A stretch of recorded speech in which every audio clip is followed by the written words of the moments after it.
ध्यान मूलम गुरुर्मूर्ति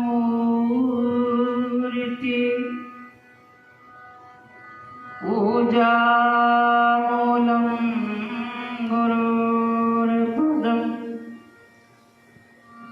मंत्र मूलम गुरुवाक्यम मोक्ष मूलम गुरु कृपा। मैं अपराधी जन्म का नक्शिक बरा विकार, तुम दाता दुख बंदना मेरी करो संभाल। नम्रता दीनता से भेंट सतगुरु लीजिए। मैं हूँ शरणागत तुम्हारी, दास अपना लीजिए। मैं हूँ शरणागत तुम्हारी, चरणों में रख लीजिए।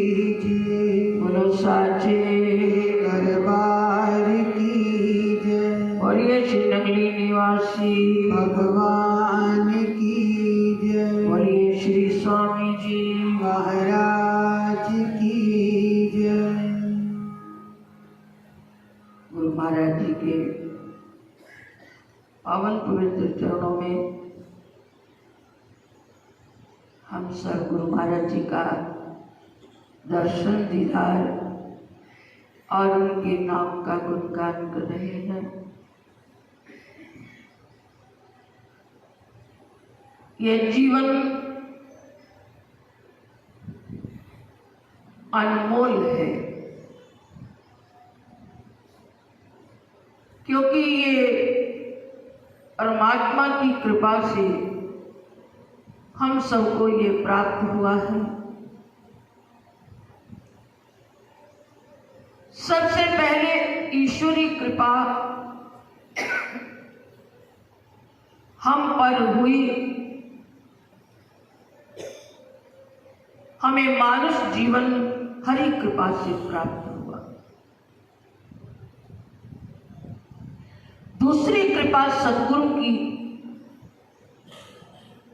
उनकी चरण शरण का सानिध्य प्राप्त हुआ। और तीसरी कृपा सद्गुरुदेव की, जब हमारे भीतर उनके प्रति हमारा विश्वास दृढ़ हो गया, दीक्षित हो गए, नामदान का प्राप्त होना, यह गुरु कृपा मानी गई है। अब चौथी कृपा तो हम सबको अपने ऊपर का आप करना बाकी है। वो क्या है? जो हमें रास्ता बताया गया है उस पर चलना हमारा शेष रह गया है।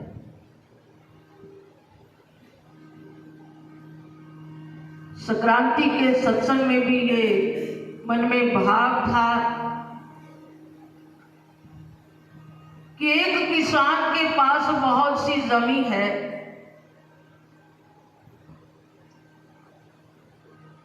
और वो चाहे तो अपने घर के अंदर खजाने भर सकता है। उसकी तैयारी उसको पहले स्वयं करनी पड़ती है। उस जमीन के अंदर पुरुषार्थ का हल चलाना है,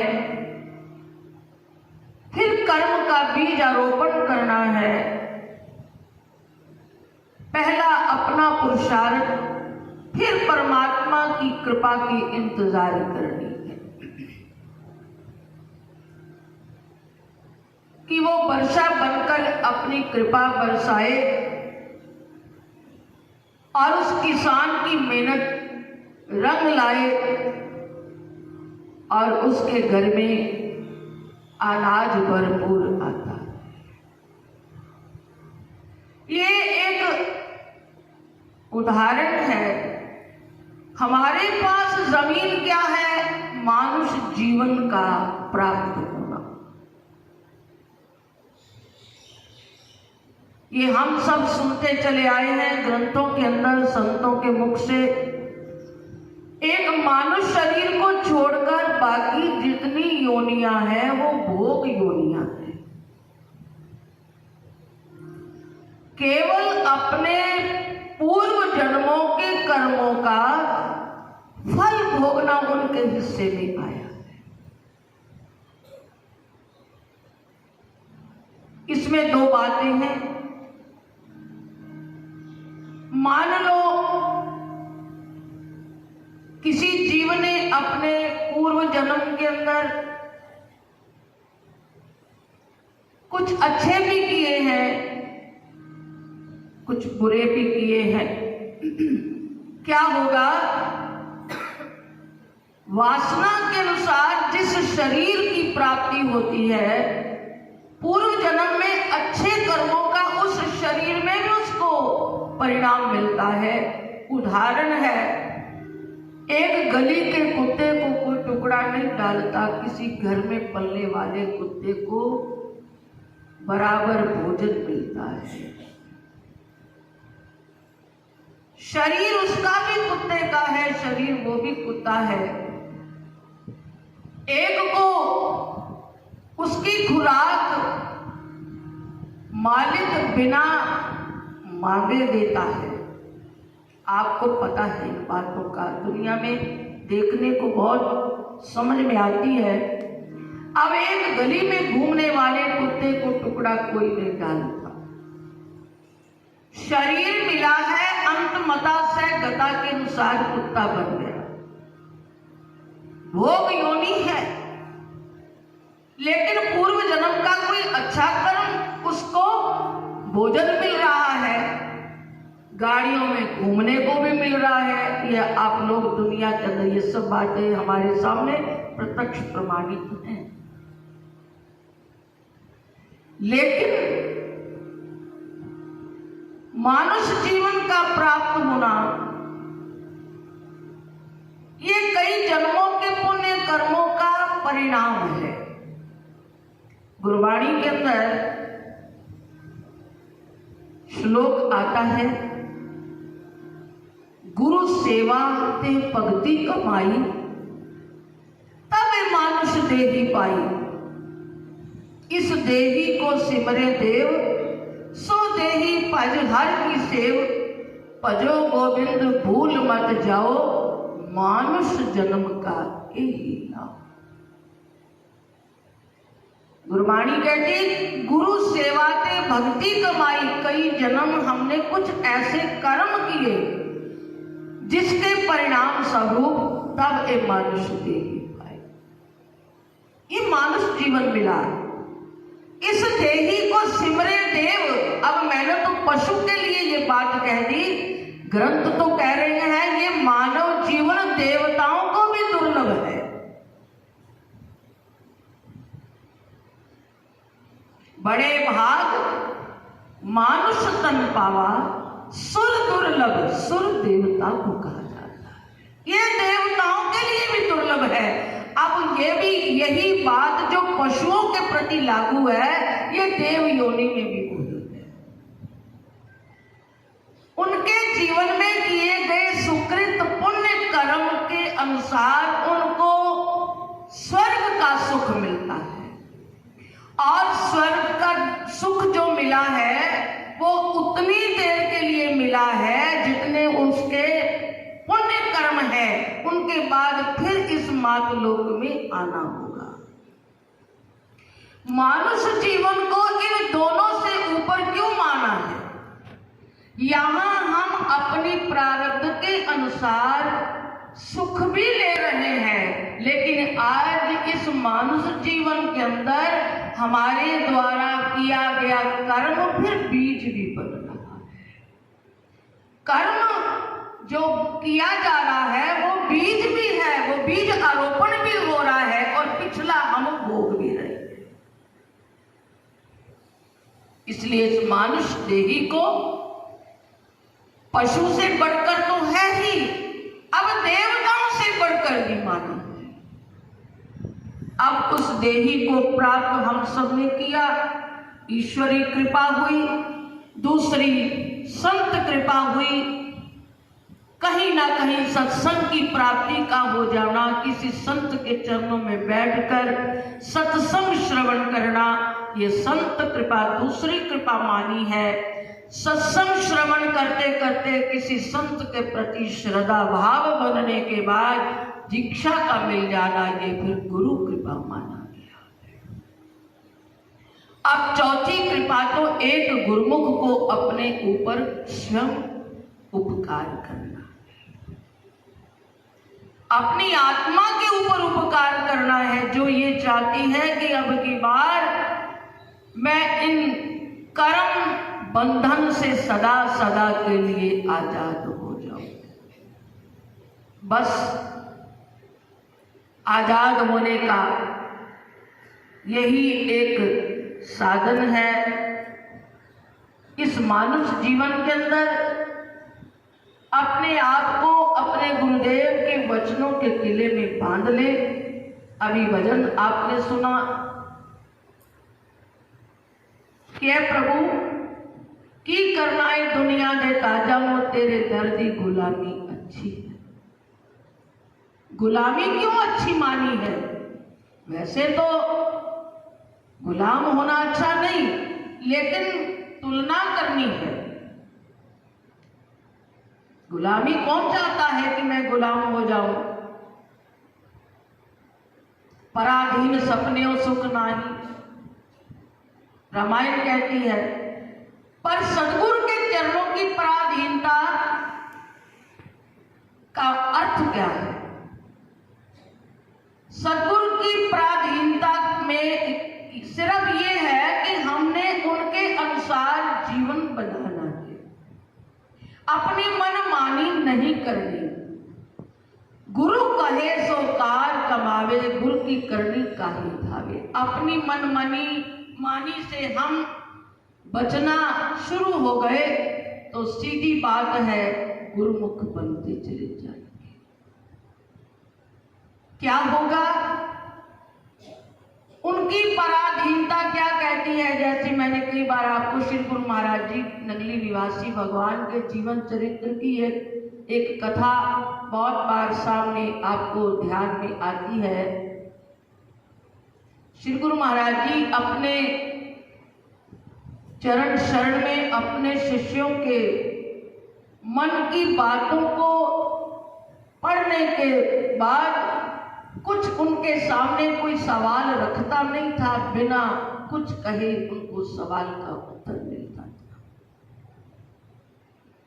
एक बार श्री गुरु महाराज जी ने अपने वचनों में ये फरमाया, अपने शिष्यों को अपने चरणों में बिठाकर, कि तुम्हारे दो गुरु हैं, एक अंदर बैठा है और एक सामने बैठा है। यानी एक जो अंदर वाला करने की बात कह रहा है, वो सामने तुम्हारा गुरु वो इनकार करता है, वो नहीं करता। और जो सामने वाले गुरुदेव करने को कहते हैं, वो अंदर वाला नहीं करने को तैयार। ये दोनों का झगड़ा है जन्मों से,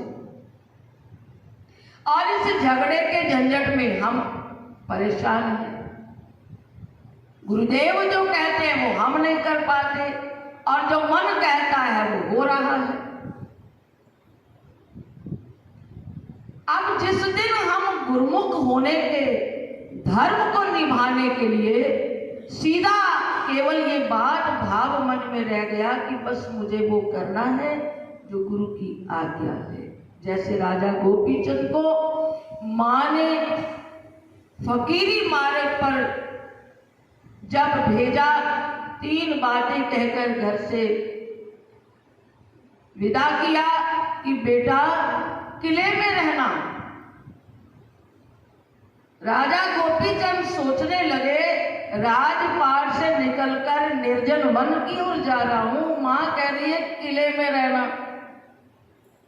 किला मतलब चार दीवारी, वहां किला कहां मिलेगा?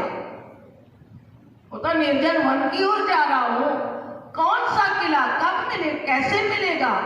उसका अर्थ कुछ और था। दूसरी बात कही, 36 प्रकार के व्यंजन खाना। अब शाही भोजन ठोकर मारकर फकीरी की मार्ग पर निकला है, पता नहीं फूल पत्ते फलाहार करना पड़ेगा, कभी कुछ मिलेगा कि नहीं मिलेगा, भोजन तो बड़ी दूर की बात। अब मां ने दूसरा कह दिया व्यंजन खाना, तीसरा कहा मखमली सेज पर सोना। ये भी अटपटी बात हो गई। घर के शाही मखमली सेज छोड़कर निर्जन वन में कहां जमीन पर लौटना पड़ेगा। लेकिन वो मां जिसने ये जो 3 बातें कही, वो मां नहीं, गुरु बनकर के वो उसका मार्गदर्शन किया।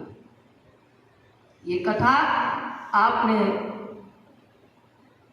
सुनी है कि राजा गोपीचंद को जिस दिन राज तिलक होना था कि उस दिन की बात है।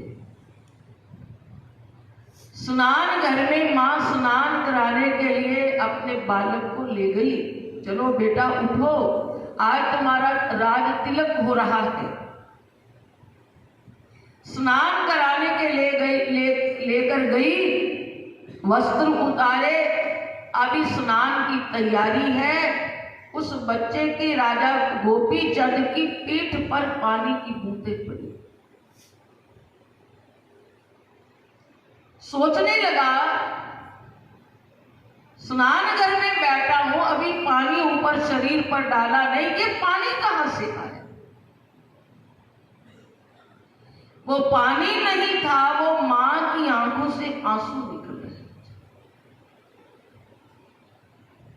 जब उसने देखा कि मेरी मां की आंखों में आंसू हैं, तब पूछा कि मां आज तो खुशी का दिन है, मुझे राज तिलक दिला रही हो, राजा बना रही हो, और आप रो रही हो, ये समझ में नहीं आता।